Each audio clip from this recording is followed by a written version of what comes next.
You're streaming live now from Fox, everybody. 7:15 a.m. here on the East Coast. As promised, we are bringing you the latest developments when it comes to the days after a gunman opened fire at Oxford High School in Michigan.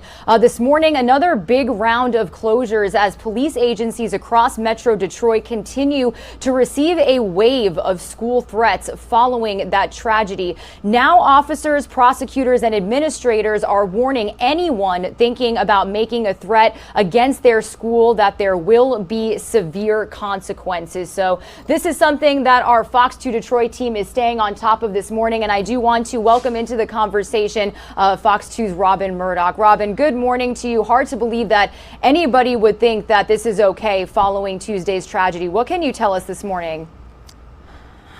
Well, Regina, I can tell you that the sheriff of Oakland County, Mike Bouchard, he is visibly frustrated by the situation. He actually describes it as a tidal wave of threats that police are now investigating. And he says that if you are caught doing something like this, you will be prosecuted. They will find you, that they will prosecute you, that this is not funny at all. Yesterday, we had some 60 school closings around the area. Today, we've got another 80 school closings. So police can investigate these situations, and they've gotten so many that they've actually called in the FBI to help out. The FBI has a team of investigators, a team of agents that are looking into each and every one of these threats, and so far they've been able to determine that 13 of those threats have basically been recirculated online, so they are past threats that are coming back into light. Now, the thing that we need to watch out for today, obviously we've got those school closings, but the other big thing happening here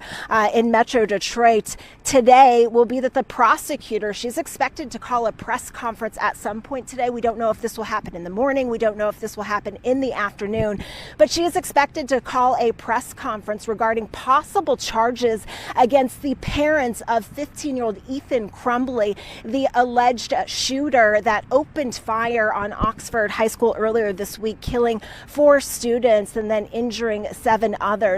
The sheriff has previously said that Crumbley's father ended up buying the gun on Black Friday, the gun believed to be used in this mass shooting. They have not disclosed exactly how the 15-year-old was able to get his hands on that gun, whether he found it somewhere within the house, whether it was given to them. So we're hoping to learn more about that today and whether his parents will face the consequences as a result of that.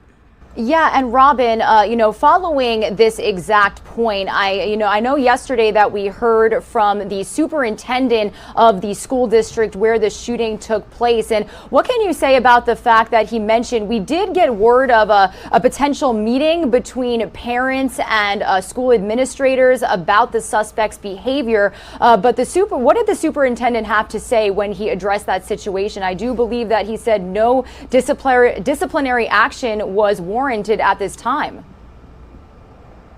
Yeah, the superintendent, this is actually the first time we have heard from the superintendent of Oxford schools. He ended up doing a video. He posted a 12-minute video discussing some things connected to the shooting, and he talked very briefly concerning that meeting. And this is a meeting in which the sheriff the day before said that school leaders met with the 15-year-old on one day. The next day, they met with him as well as his parents, and then several hours later, we had the shooting at the school. So again, as you just said, during that meeting, the superintendent said discipline was not warranted. He did not go into anything beyond that concerning that part of this. But he did say that's going to be several weeks before the school does open up again. He says that the inside is a wreck. It looks like a war zone. And that is because these students did exactly what they were taught. They put desks in front of doors. They put chairs in front of doors. They did everything they could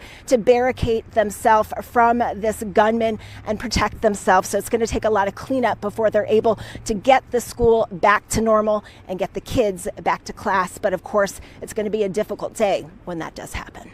Yeah, and a difficult weekend for sure, Robin. What can you tell us about the fact that we're learning more on funeral arrangements and memorial services being held for these victims as soon as tomorrow?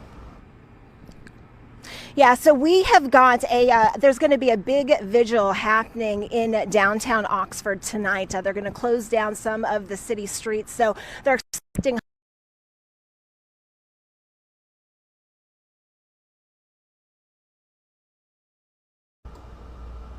Oh, and I do believe we lost Robin there, but again, Robin, looks like we got you back. Sorry, your feed kind of cut out a little bit. What can you tell us again about these funeral arrangements?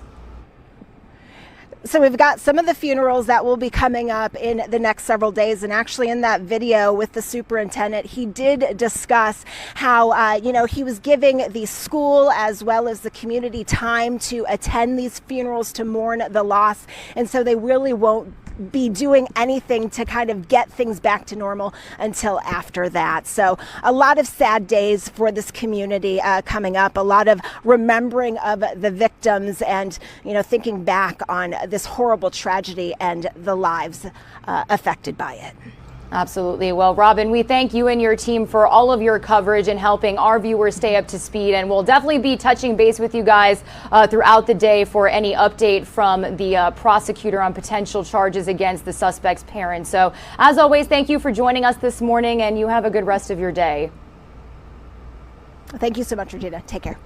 Everybody, you're going to see a quick 2-minute commercial break. We'll be right back.